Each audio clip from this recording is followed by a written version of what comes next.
Today I would like to welcome everybody here, honored guests. We would like to dive in the transformation of world agriculture mechanization and profound impact it could have in agriculture in Africa, especially in Mozambique. Thailand is known as for a vibrant agricultural sector and has embraced mechanization with open arms. The integration of advanced machinery has revolutionized farming practices, optimizing efficiency, productivity, and self-sustainability. Our machinery empowers farmers across Africa. So our adaptability in African countries can adapt to Thailand's successful mechanization strategies to suit their local agricultural context and challenges. So our adaptability in African countries can adapt to Thailand's successful mechanization strategies to suit their local agricultural context and challenges. In Thailand, we're smallholder farmers. We don't have very large fields, but we can compete with the world market exporting goods. We're one of the largest producers of cassava in the world, but we don't eat it. We eat very little of our cassava, but we export a lot of it and we sell a lot of it. We convert it to biofuels, meaning gasohol, even alcohol. Another example is our rice production. In the world, when you ask people, where do you think a lot of rice comes from?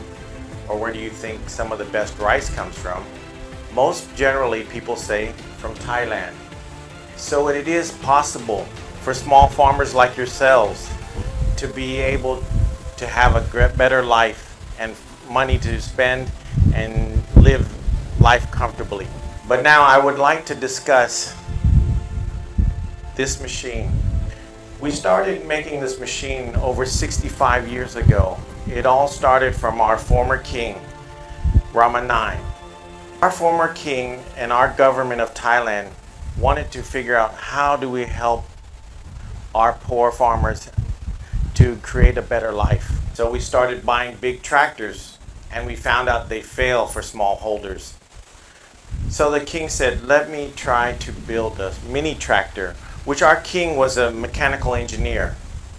He built this tractor and he said it worked perfectly, but we have one small problem.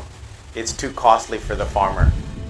So companies like my company, Flying Star, started to take power tillers from Japan and China. We brought them to Thailand to find out they're too small for our country because the land is hard.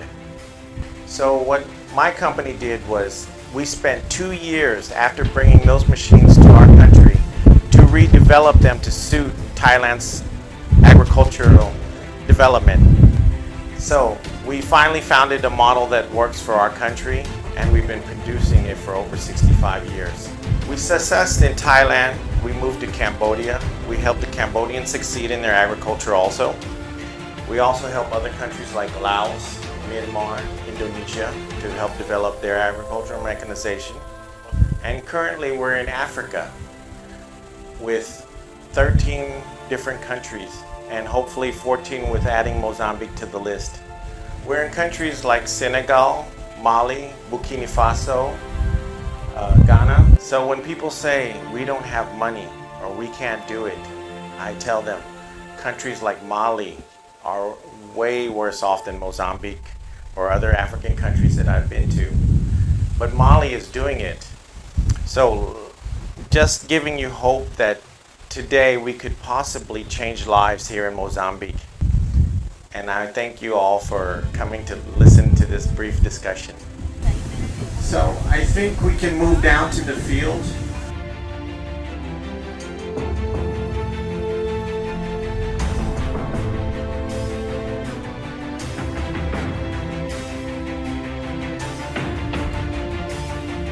You see these 3 boys next to the FUV. We've trained them yesterday to plow this field. On average, it should only take about 1 hour to plow this small plot of land. From what I know from these boys, they told me that if they did it by hand or with a hand hoe, it would take them anywhere from 2 days, maybe 3. I talked to them and discussed with another farmer about what does it cost for farmers to rent a tractor to come and plow your field. They told me about 1 hectare is about 7,000 meds. And then I told these boys that you could do 2 hectares in 1 day with this machine. So in 2 hectares, that means that's 14,000 meticals these 3 boys could earn in 1 day. So they were really excited, and then they saw that it was quite possible. But the first thing they said to me is, we don't have money to buy this machine. Well, I said that there's other ways we could possibly find financing or support through donors or organizations, NGOs, that they may not have access to, but we could help provide a service for them to have access. So at the same time, even governments provide machinery to their people, and there's a chance. There's still a chance. There's never not a chance. If we could give these boys a chance and give other young people a chance in Mozambique, it would really develop food security and self-sustainability, and we can create jobs for our youth. We're happy to give the know-how, the knowledge, the mechanization that my government has spent millions and millions of dollars to support our farmers. We'll share that with other countries. We just need hope for changing lives. These young boys have been plowing since yesterday afternoon. I trained them in the morning, basic driving skills. Then we went to plowing, and I did a short maintenance training to let them know, hey, if you ever get this machine, you'll be able to service it yourself. So let me let these boys start the machine and let you see it run across the field.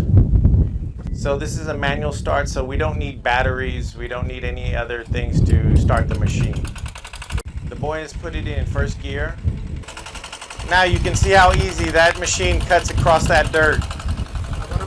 This is what makes life a lot easier, creates more jobs, because you can plow the field, prepare it, and other people can spend more time and have more land to plant on.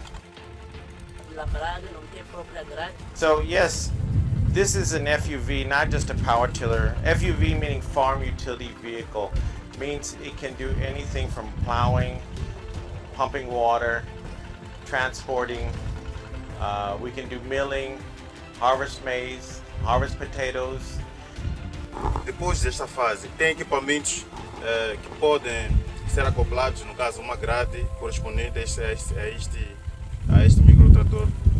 It can take you from the pre-harvest to the post-harvest, start to finish. When the farmers acquired our machine, the farmers knew the work that they needed to do, so they started to design their own applications or different equipments to add on to the machine.